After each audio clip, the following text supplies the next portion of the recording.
I have back this week Jackie F. Fuller, a communications professional and freelance writer for the Washington Informer newspaper covering religious news in the African American community. Jackie also is an alumni or alumnus of Marymount University, Marymount University, with a degree in communications. In 2016, she was acknowledged by the Interfaith Conference of Metropolitan Washington as an emerging leader for her work in religious communications. She's worked for various nonprofit organizations in Washington, D.C., and a member of numerous professional and community organizations to include Zeta Phi Beta Sorority Incorporated, National Association of Black Journalists, Society of Professional Journalists, and Religion Communicators Council, and served as their national president from 2019 through 2021. Thank you, Jackie, for joining the show. Sure. Thank you. Thank you. But I just want to give a quick disclaimer. This is anything I share, it's on me, my own opinions, not affiliation with anyone. Yes, it's strictly her opinion, hers only. She's not a representative for anybody but just Jackie. You know. Same for me. So we had a discussion, and we always have great discussions, and we probably could have 4 or 5 topics on this show just this evening, but we're going to stick to two topics. And one of the things that we were talking about last week was one topic that I wanted to talk about, but we decided that we would do this topic because it was much more energy in that topic. It's like, we were going back and forth about it. And you were talking about your experiences in terms of the job market. And do you want to go on a little into that, what you were saying? Sure. I guess I could do it collectively. Obviously, with job searches, there are highs and lows, and then particularly coming from a generation being a Gen Xer, where I remember the times when we had to fill out paper applications, we had to fax, we had to mail, fax out applications, mail applications, do those kind of walk-in things. You know what I remember? I remember when you had to go out and buy a certain kind of paper, and the paper had a watermark. It was a really big deal with the watermark on your resume paper. I didn't know about the watermark, but I was familiar with the different type of resume papers and the colors that they come in, and it had like a more professional feel. And some people said that was actually good to use too because of the weight. It kind of makes your resume stand out from everyone else's resumes. Yeah. And so the old school way of how we used to sort of, get our resumes out there is definitely not the way that you would. So I'm not saying that I wouldn't discount it. I still see value in actually mailing someone a resume. It definitely makes you stand out if someone is, but it's so hard to get someone's, to get people's address any longer because, so many things that I wouldn't say it's like, I'd say terrorist attacks but now after 9/11, it's just very difficult to get people's information inside their company. And so it's kind of hard to send them a hard, what do you actually even call that? A hard copy. Actually difficult to do that, but if you do have that, I would definitely, and if you're going to meet the time constraints, because sometimes by the time your real resume gets there and get into their hands, position has already been, someone's already found, they already found someone, or so I would still do it the way that we should be doing it now, which is online and email. But if you want to be really technical and really fancy and really stand out, then mail it in. Yep. That's definitely something to consider. I actually did that with one organization I wanted to work for. They did respond back, but I think at the time, organization, I guess the position had already been filled. And that's another thing at times they forget to do. It's like, you need to take this position down because you already had the person in there for 30 days. resumes or into the job.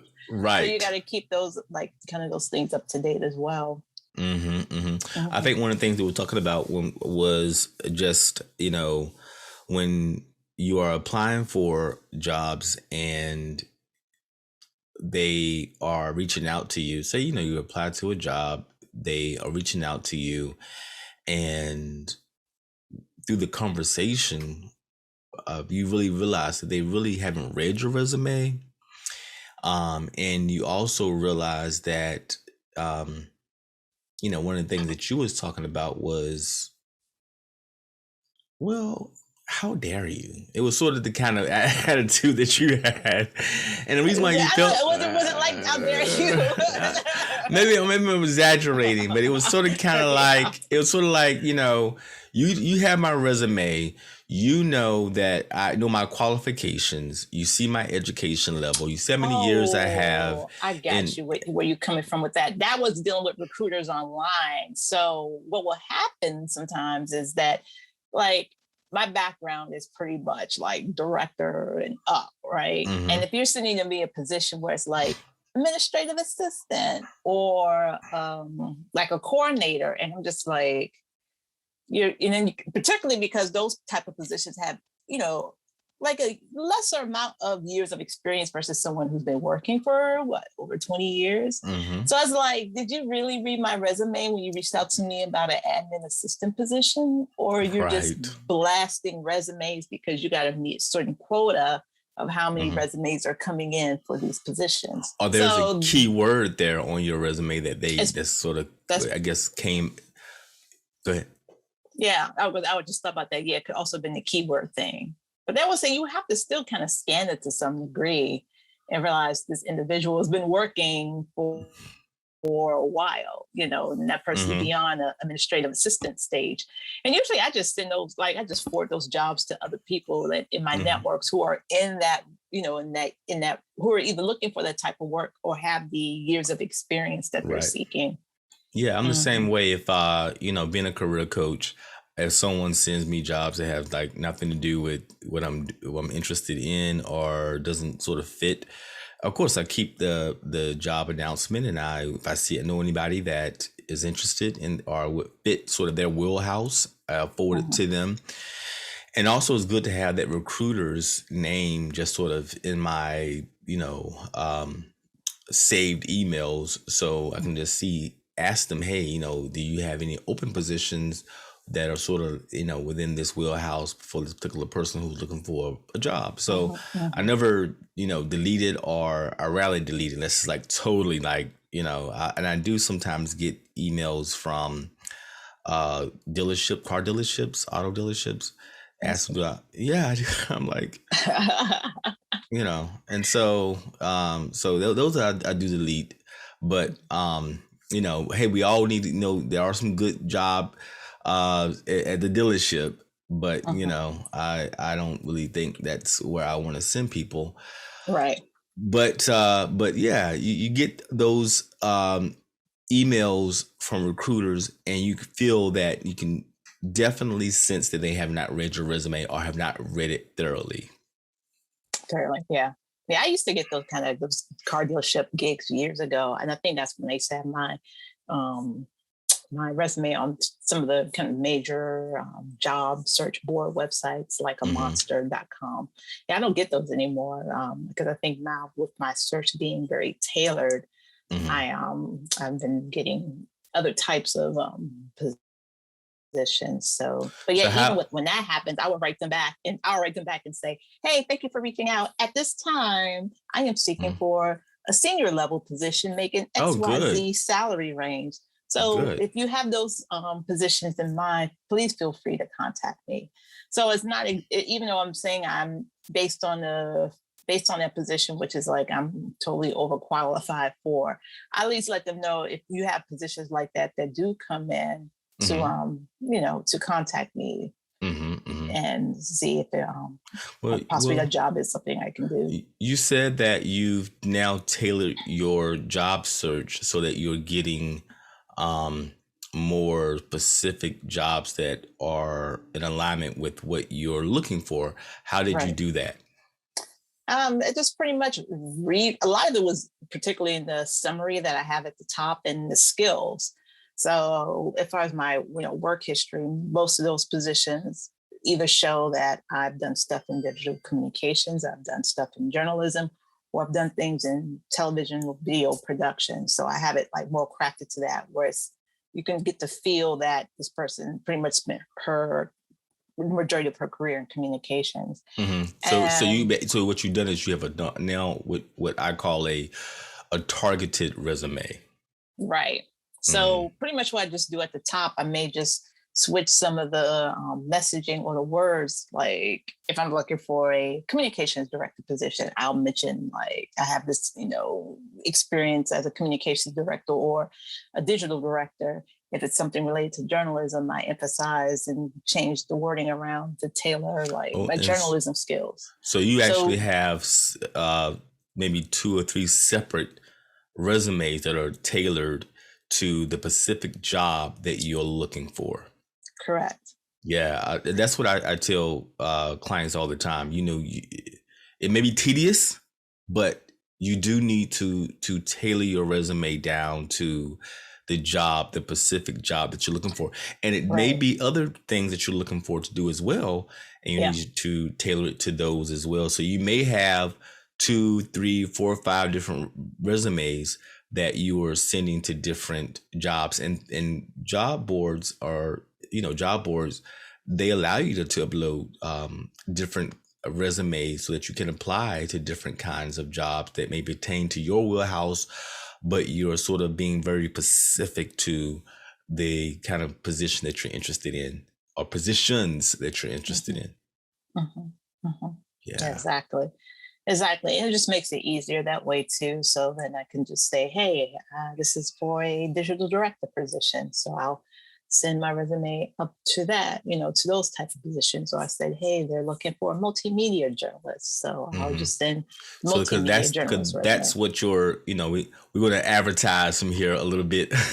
So anyone who's listen to the show, you say, because I say put it out there, and your experience. So that way, if people are interested, they know who to call, But we'll definitely have Jackie's information down in the description, the show description, and you can reach out to her and get more information about her experience. And if you just want to have a conversation with her and have her on your show, and she actually has a podcast and she has her own show, and she may have you on her show. Yeah, it's it's not officially yet a podcast, but it seems like, I guess that's the direction I need to go, because it's merging a lot of my show with Interfaith Connections. That's the name of the show, to YouTube. But there seems to be like this massive energy around the show becoming a podcast, because a lot of people keep asking me, oh, is it a podcast too? Is it a podcast too? And I just still haven't figured out what that podcast structure is going to look like, unless it's kind of a mix. Like if I just have the TV part also be at the podcast part. I haven't figured out that part yet, or if it's going to be something different. But yes, I definitely am tapping into that world as well, which is like the fun thing about YouTube, and I'm learning how to build up the channel, because it was just something I had put on the back burner for so long, which that happens when you're doing a lot of different things. You tend to put your projects on the side. So now here comes the fall, and I'm like, okay, it's time to get like the YouTube channel up and jumping now. So yeah, because I definitely see it. If I have seen, I actually have liked you or followed you on where I have my podcast, whatever they call it, the platform or the company that sort of houses your podcast.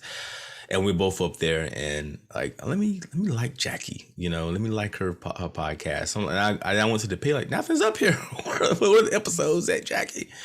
So I'm glad to hear that you definitely are considering moving into that direction, and because I think there's a lot of value that you can definitely add to that. Yeah. One of the things that we talked about was, and sometimes I don't advise people to put their salary requirements on their resume, but then again, I do sometimes tell people to put their salary requirements on. It's really depends on the person's, the background, the job that you're looking for, it's different. You really have to know the reasons why you're putting your salary requirements on your resume. Right. So what are your feelings towards that? Well, I've never done the salary on my resume, but I do provide, which I'm starting to do that again now. I'm providing a salary range on my cover letters because of one of the common things that happened during the job search process. Looking at a job announcement, and they don't have the salary listed at all. They just said your salary is going to be based on your experience. Well, I'm like, well, what does that mean? Right, exactly. Yeah, it's like based on my experience. Well, are you going to be able to handle someone with the level of experience I have in regards to salary? And yes, somebody can have wonderful years of experience doing various things in their career. But I feel like it's also, to me, it's an etiquette thing, and just being upfront and knowing that you have a certain budget, have a certain budget or range that you can work with in regards to hiring somebody for that position. And if the person is going to be overqualified, as much as you may like that person, as much as you may want to hire or bring that person on board, there's going to be some issues there with salary, because people have bills. I always say people have bills to pay. Right. And then in addition, that thought just left me. I'm trying to get it back, but it has regards to the salary. What was it? Because a lot of it is based on also maybe what's the benefits that's offered. So if you could factor in maybe what's happening on the benefits side, what do they have to offer there in addition to the salary, it can probably work out that way in negotiation process. But negotiation process. But the thing we were discussing, one of the things that we had said was, maybe they can't meet your salary requirements, but maybe during the negotiation process, and sometimes before you even get to the negotiation process, a discussion about, is this part-time? Is this job full-time? Right. Is this coming in as an independent contractor, meaning that I will not I'm going to pay for my own benefits, because all those things are options that maybe the employer may be interested in discussing. Maybe they will say, we need someone who's part-time, and that allows me to look for another position that may pay more. Right. But I still have this other part-time job that's still paying me, not maybe it's all that I would want, but it's still giving me the experience, and, it's paying the bills. And so I still, when you discuss salary requirements, you have to think about the entire scenario, not just, it's not paying me the right amount of money, I don't want to take it. It's, that's what kind of... I mean, it's not paying me.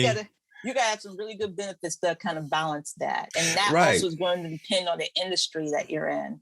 I can see that probably more so corporate. I don't know, maybe from what I've experienced in nonprofit, it's very rare that happens. And if so, you better hope there's other things, like the organization has a strong and good, brand reputation for that. And then what are the possibilities for that person to move up? Right. You got to have a strategy in mind about why you're accepting a job. I have accepted jobs in the past where I was paid less than I would have preferred, but I had to, but it was like, look, I was at a place where there was a gap in employment where things were, just going through, the country's going through a recession, and all those things. So I really had to stop and say, well, what is my strategy? And my strategy was, I'm going to accept this job that's not paying me, exactly the amount that I would like. But I had to go back and reevaluate a lot of things. The car that I was driving, I had to change that. I had to change some of the things that I enjoy, like dry cleaning. I had to get, that wasn't no longer something that I could afford with that salary. I usually wear nice starched dress shirts. That changed to wrinkle-free golf shirts. So I really had to, make adjustments so that salary wouldn't be an impediment um to pay my bills on time, and also having and also being able to put money into my savings account.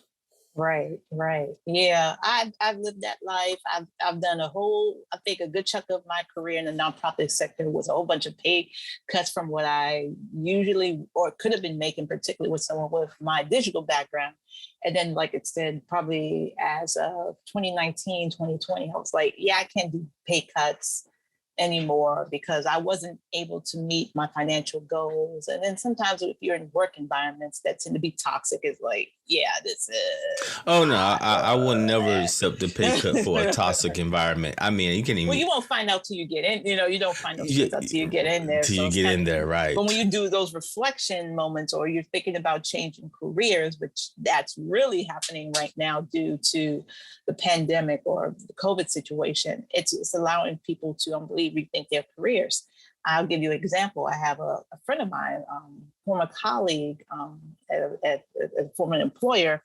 That's one of the conversations we had recently where she realized she plateaued, like she reached probably her point and it's like, do I want to continue to be in the same position? I've been in this organization a long time, or is it time for me to move on to a new organization, or better yet, change careers and have a new profession to consider? Hmm. So she's going through that whole process now. And I was telling her about the book, What Color is Your Parachute? Because that would be a good start. Because I said it's Okay. really hard. People say, well, can you help me figure this out? And I'm like, well, if you don't know, then I can't help you because you don't know, right? So Right, it's right. like you need to start with You need to that book call a first. career coach if she Yeah, needs. I told her those are also options like a career coach, a career planner, that kind of thing. Yeah. But then the first thing that came to my mind, I was like, Was yeah, you probably need something like at least and a that book book is like that for called guiding. it's called what I have an again? old version of it. I'm sure 2021 is out right now. Mine is 2016. It's What Color is Your Parachute? It's been around for a long time. I Okay. mean, generations upon generations probably have used I have this to look book for to that get one. jobs. Probably, I want to say maybe since the 70s. It's Wow. been around for a long time. I A long might be time. over. When did the book originally come out? Yeah, the first edition came out in 1970. Yeah, according to I'm looking at from the copyright Hmm, hmm. leading up to at the Wow. time 2016. So the That book's been must around a be a long good time. book. I So didn't up find out about it till like that until that it's time. 2016. Mhm. So one of the things that let's just shift to the situation of networking, because um I think that networking is key to you know getting positions or hearing about positions that you may not have heard about if you would just applying to job boards or recruiters giving you emails to jobs that you're overqualified for, or don't meet your salary requirements. So what networking do you do that sort of maybe directly or indirectly gives you access to maybe information that you typically wouldn't get in a normal situation outside of Uh, networking? Outside of that, well, pretty much my source of information in regards to looking for jobs is joining professional organizations. That seems to be the big one I do. Occasionally, I get things come in from professionals I know in the industry, those or like friends and colleagues. They'll Mhm. send job announcements to me, but most of it, I had to really like do my research and say, okay, how can I find jobs in the industry that I want to be in? And Mhm. particularly on the journalism side, you really got to be involved in the journalism groups or the professional organizations, because that's where a lot of those announcements will come out. Whereas more likely they'll reach out to you as well because you're in an environment based on this organization and the target interest of professionals in that industry. So, for example, the National Association of Black Journalists, there's a DC chapter here. They will do events where you get to meet with the recruiters at some of the national media companies Mhm. Mhm. like CBS. I did the tour with CBS, and then they also had one recently where you would meet with the recruiter, and they did something similar to that with the Washington Post. Those two stand out. But it was always a matter of just being in those organizations. They have these events, and then you can you have the opportunity sometimes to do the one-on-one, like with kind of ask questions, not necessarily one-on-one, but you're in that group and you get to ask questions about how to get in the industry. Because on one recommendation when I was at CBS, they were saying to me that I should look at, because of my nonprofit background, look at getting in as like community relations, that kind of thing. If the station or any network has like those departments, and then look there for those type of jobs. And then you can transition and do the writing and the journalism, stuff like that. So it's always a matter of getting your foot in the door, like what various avenues can you do to get in that industry. So I looked at like an organization like that, and then there's some in the area that are strictly networking groups, and you just get on their mailing list. And then there's other people. It's interesting that because we have so much now with technology and people using things like Patreon, things like that, people who are in the industry, they are creating their kind of like their own membership like groups. You join an email list, and you may pay like $2, $5, or in some cases they're free, and you just get on these individuals' mailing list, and they just dedicate time throughout the week and say, hey, here are the latest jobs in such and such industry. And again, they know about these networks or these mailings, these e-lists, and they reach out to the people who run those lists. So they know, think about it, you're probably applying to a job that's posted on the job board, and there's thousands of resumes coming in. If they're sending that job to probably those networks, they will probably more than likely pull like from those networks, those special listings, because it's strictly targeted. And then they don't got to go through the stack, because they can say the people in this list are definitely, will be interested in our work. And then they already have like a reputation going through these different groups to look for people. So it's really interesting. That's why when you read a book like What Color Is Your Parachute, and this has been said in articles anyway, most people get their job through their networks. I can definitely say I got a good number of my jobs just through knowing people. So sometimes when I have those resume writers will contact me and they'll talk about the applicant tracking system. And I'm just like, to be honest with you, I get most of my jobs through through networking. To networking, like, through people that I know, are organizations that I'm familiar with and that know me. I know them. So yeah, I definitely think that. To me, I talked to a guy, and he was saying that he didn't want to have to go after work to, I'm not saying I want to go out, well, I did say that I don't like going out after hours for happy hour.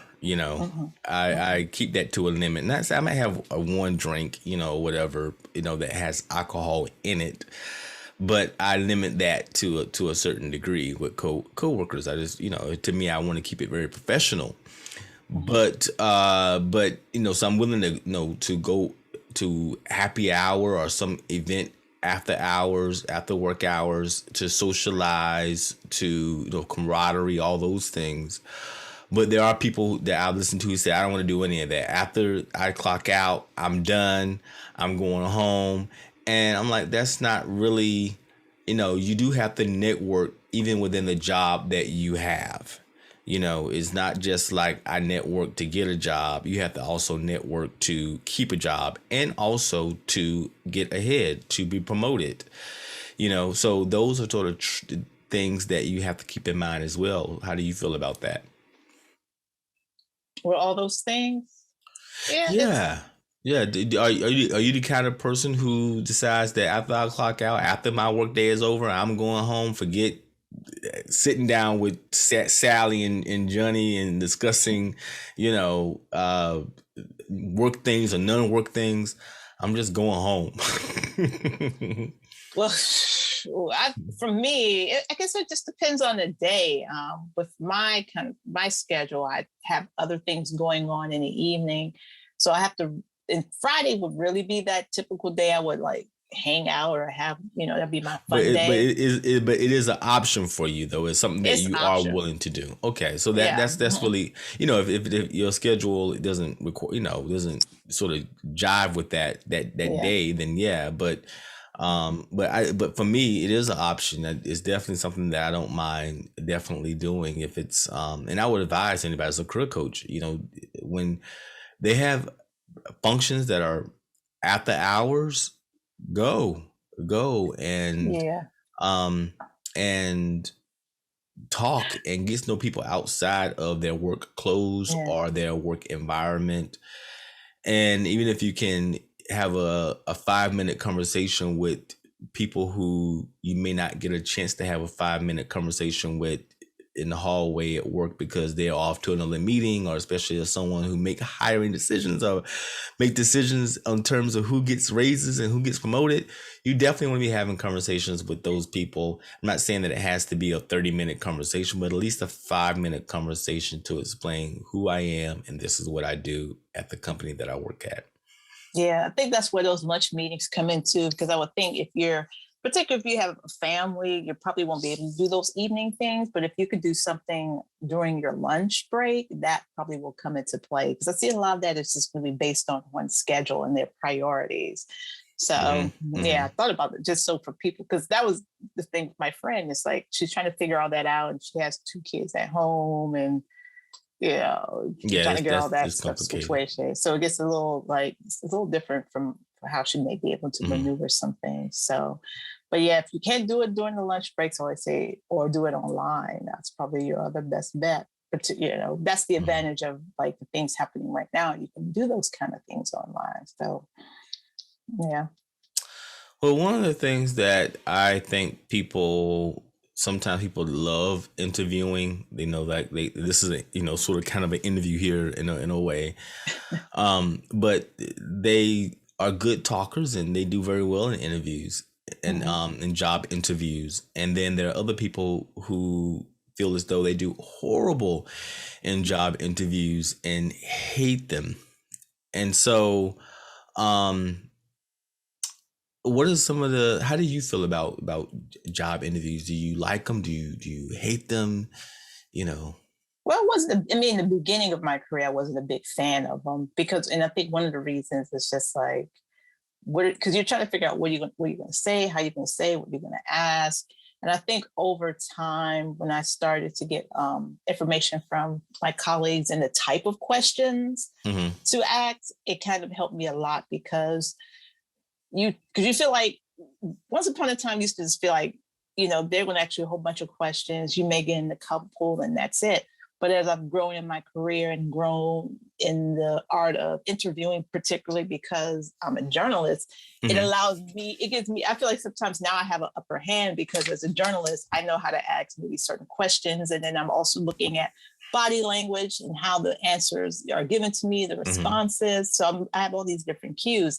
So interviewing people on a TV program for almost 10 years, that part of the interviewing, now I'm more comfortable doing job interviews because I'm used to doing interviews with people as a journalist. So so what kind of questions are you asking as someone who's being interviewed for a job? What is some of the questions that you ask the employer or the recruiter or the hiring manager or whoever that is that's actually doing the interviewing for the job? What are some of those questions that you formulate? Well, I listen to what they asked first. And if they didn't answer certain questions, then I know that I start with those.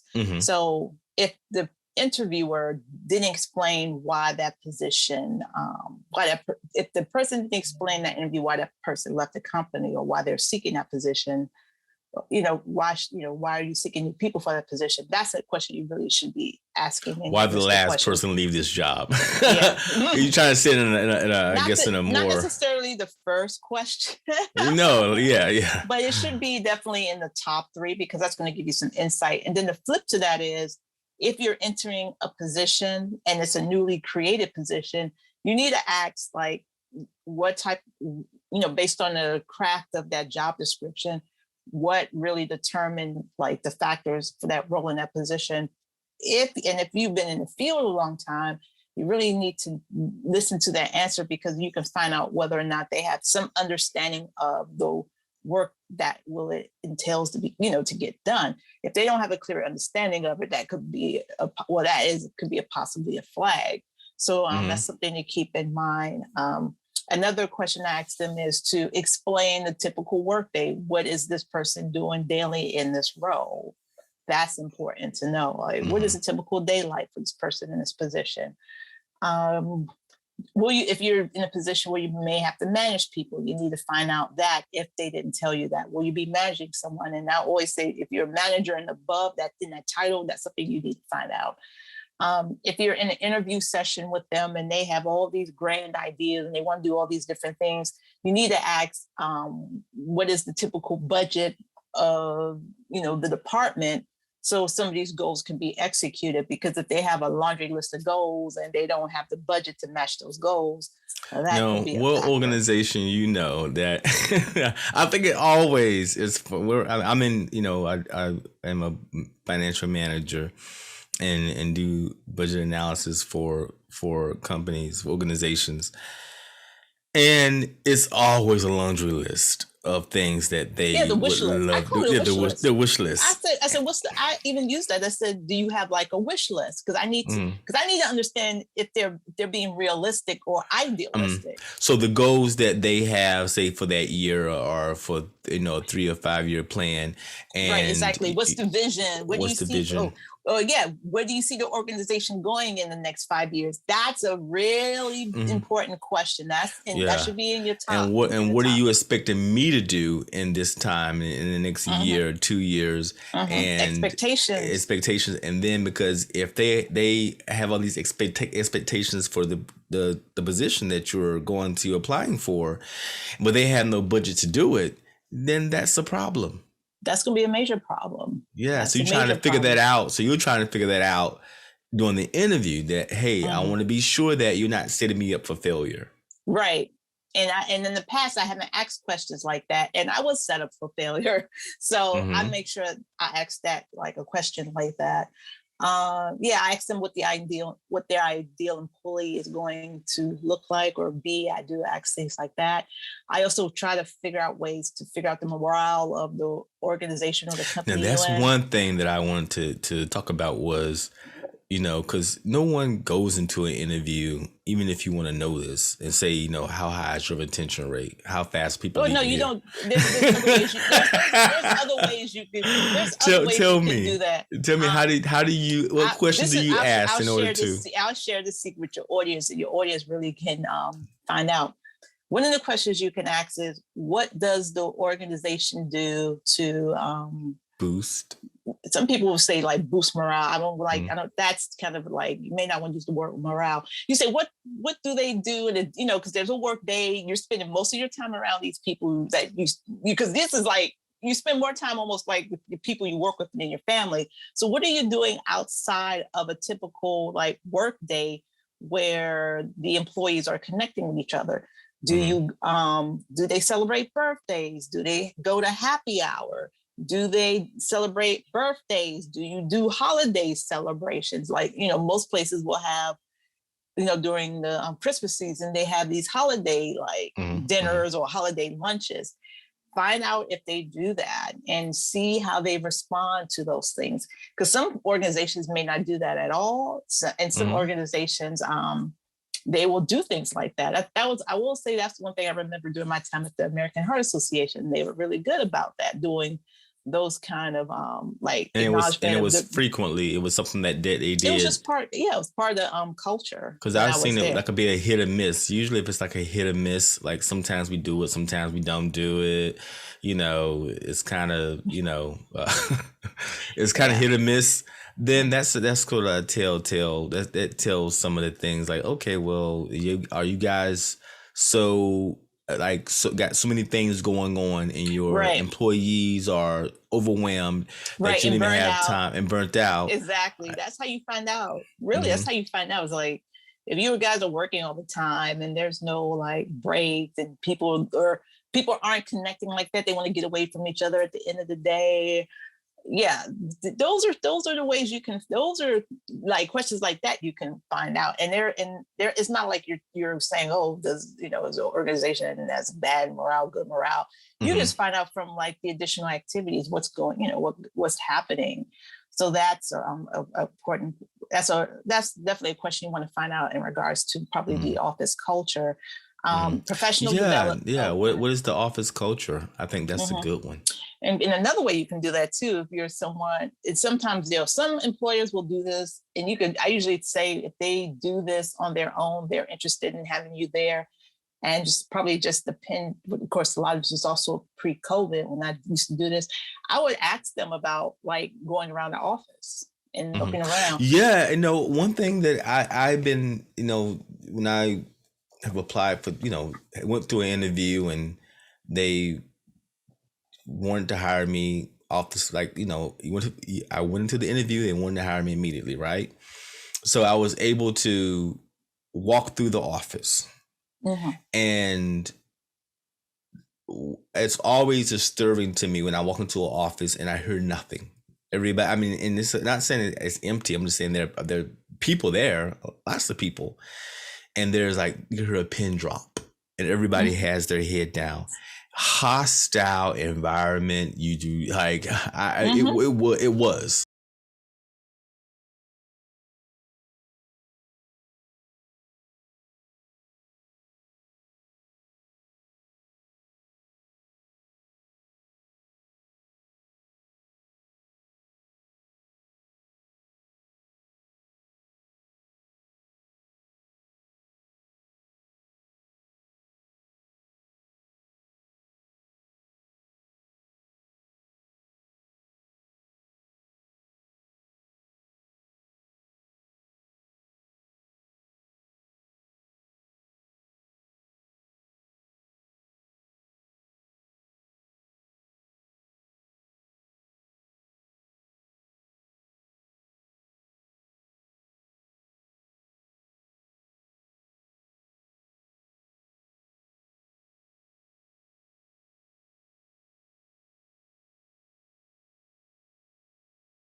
And then the other places that I've been, and you walk into the work area and, people are talking and communicating and people are, working together and, having one-on-ones.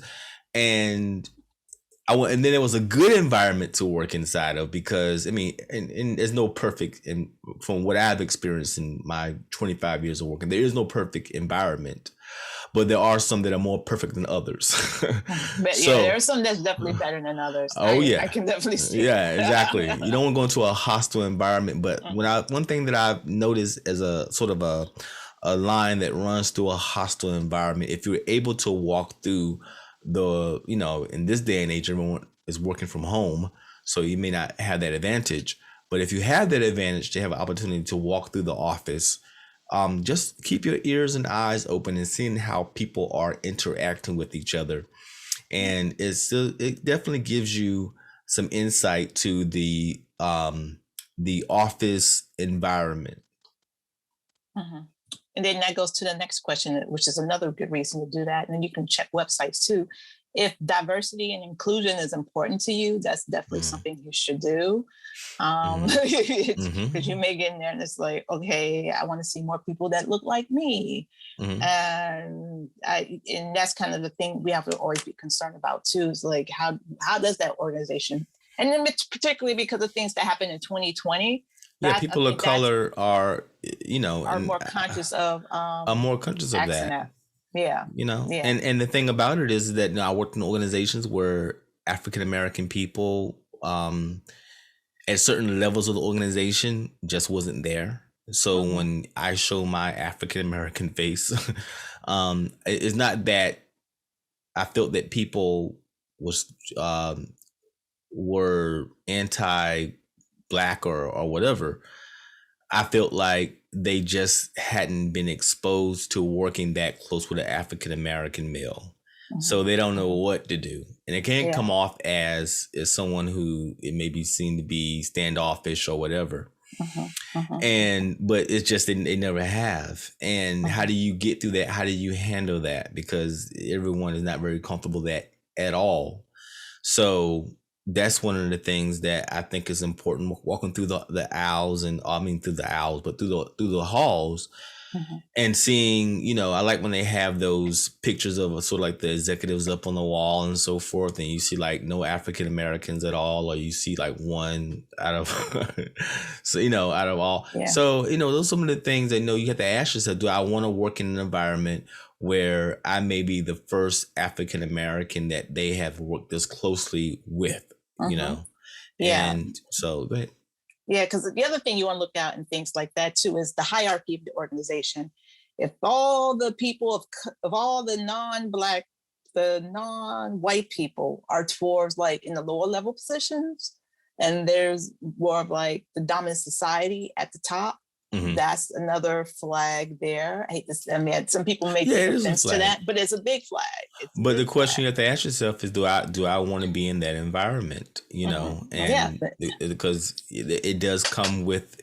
It's going to be additional stress. I mean, it's going to be additional stress, exactly. But someone has to come going. I mean, I would never tell some African American person not to take a job because you're going to be the only African American there. It's like, no, that's not a reason to not accept that job unless that makes you totally uncomfortable and you just do not want to be that person. I mean, it's the preference. I learned from experience. I'm just big on diversity and inclusion, and from my work experience in various environments, I do well where there's more diversity and inclusion. I have more challenges where there's limited diversity in the upper management roles, because a lot of it, it's one's perception and comfort level. We still live in a society that people still are uncomfortable seeing non-white people in CEO and executive positions, and that's just unfortunately a reality you have to tend to. So that's why you do in these interviews, you got to say what's happening in the organization where they're being more conscious in regards to diversity and inclusion. It's not strictly on race, and you've got age and gender and people with disabilities and so forth. How are those things? How do they deal with those things in the office? What are they doing? Do they have, do you have brown bag lunches, like sessions where people may come in and talk about various issues that's happening in society that kind of can be that avenue to educate and brown people. bag lunches can be a good thing and a bad thing too. I remember I was at a position and they had like, we're going to have a brown bag lunch. And it would just mean that you wasn't going to get a lunch. That's what it meant. It means that bring your lunch, because bring your lunch, but I don't want to. It's like nobody wanted, in that organization, they didn't want a brown bag lunch, because it means that it's saying that we're going to work through lunch, and you better get 5 minutes to grab something. So really? Nobody. Yeah. Well, that goes to that's another issue you need to find out. Now, this is another thing that will come into play when you're applying. You need to find out, like in regards to your work and probably also within the organization itself, find out you have to figure out a way about having policies and procedures structured. So for example, when I do interviews as a person coming from a writing or journalism background, I will ask the organization, do you have style guides? And some of them are very shocked by this. And I asked them this because your organization needs to have like protocol. And if I'm coming in and I'm writing, because I'm a journalist, I come from an Associated Press background. Most of the jobs I had early in my career, even in the PR realm, you had to know they say AP style. And then other places, they may have AP style and the branding style of the organization. So if you don't have any kind of systems, guidelines for how things are done in the organization, that could be a problem. So for example, brown bag lunches, wouldn't it be nice? Because in a lot of cases, it was the employees. They had to, some cases, the employees volunteer to coordinate those brown bag Yeah, lunches. I like that idea, but on employees are volunteering to do that. And they developed a structure or plan on how frequent you will do them. Will there be times where you're actually the food will be catered from the office versus people bringing in the bag lunch, things like that. So another thing is when I would say when you're interviewing, you find out what systems or structures or policies are in place, and that's relevant either to the organization or your department. So for other fields, I can't really say outside of what I know in communications realm, but I am big on style guides. Because you'll have 5 different people write 5 different ways. And when it gets down to editing a document, like a newsletter that's going to go out to everybody, that person comes in and they're going to edit it based on the style they prefer. And then you're going to have the same other people coming back.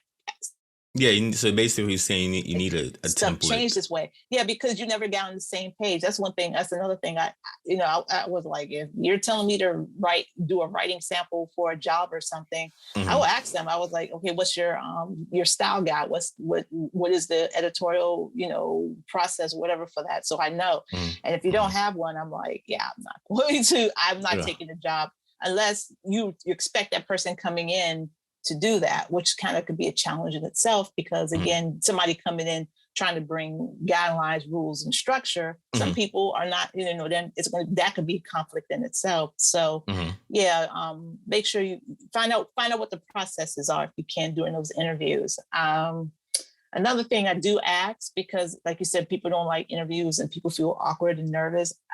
Some people just feel like they don't interview well. And I'm like, and that's a horrible place to be in when you feel the way, because I feel like if you already saying that to yourself, then you're doing the things it's gonna hurt your esteem and hurt your confidence. So I would say with people like that, they may need to do kind of work with someone else and go through a round of interviews and be coached. That's like you being coached to interview. Definitely need coaching. They need to be somebody needs that.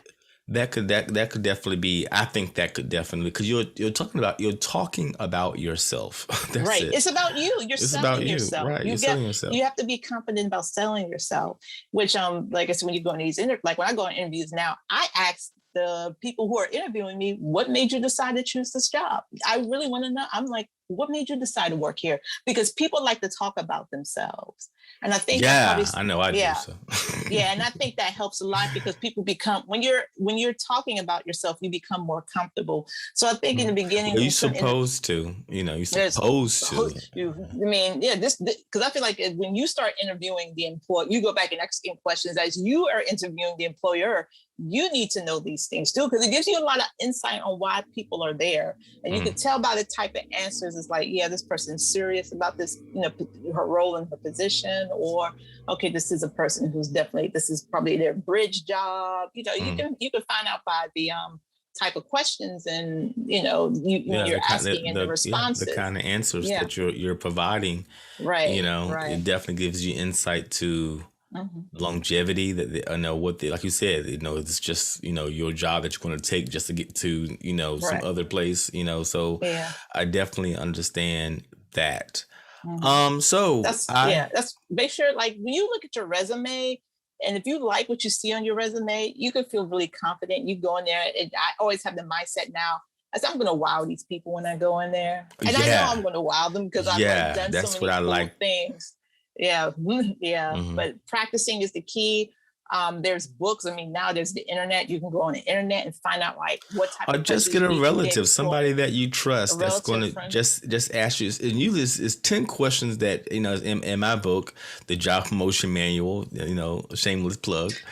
It's just 10 questions that you're typically going to be asked in every interview. You're going to get, at least one of those questions, and just having someone ask you those questions and you just giving the answers to your best of your ability, and just have that loved one or that friend say, hey, that was a good answer, or I need to work on that, can be a big help. So yeah. That's right. Actually, we should be referencing your book moving forward. In DJ's book. In DJ's book, there's these 10 questions. He has these things here. I'm gonna let my friend know to check your book out. Yes, I'll send a free copy to your friend. She give me her address. I'll send you a free copy of my book. Okay, I'll The send job you. promotion manual. I'll put the link in the job in the show Mhm, description. Well, mhm. for our last thing before this particular show ends, and Jackie will be back next week to have another discussion. And for it'll be our last question. So there's a Zoom meeting that I joined, and I didn't get an invite or anything like that. You forwarded it to me, but I jumped on this meeting and I forgot the name of it. And I had this great conversation with different, like maybe 5 or maybe 7 people that was on the call and all, and it was a great conversation. What Zoom call? What meeting was that? Oh, pup theology. Yeah, that's Yes. starting back up this month too. It's going to be on the third. It's starting back up again, third Tuesdays of the month. And Okay. Well, promote that. Let's. yeah, How can people and jump if on people, that one? sure, people can go to my meetup group on meetup.com/interfaith connections. And there you can look at all the events and other activities that's coming up this month that's happening. And then you can look for the pub theology one to join. I'll make sure I Okay. get September's in there. Well, send me the Yeah, link so I can add them in the show description. The show description, so people can for definitely find out sure. more about those, about Toastmasters and about Puffology. You said Pub, like going to the pub. Pub theology. Pubology. Oh, Pub Pub theology. Pub. Theology. Oh, I like so that's a great name. So Uh-huh. thank you, Jacob, for joining us, and tune in next week for part 2 of our discussion. And we'll move away from, even though I am a job coach and I love discussing career coaching and life coaching, but we will go more into the discussion on Bill Cosby. And I know Bill Cosby isn't he's still a hot topic, but he is not, it's been some months since he was, vindicated. But we still have some things to discuss about Bill Cosby. So join us next week for that discussion, and have a wonderful, wonderful week. Bye. All right. Bye bye.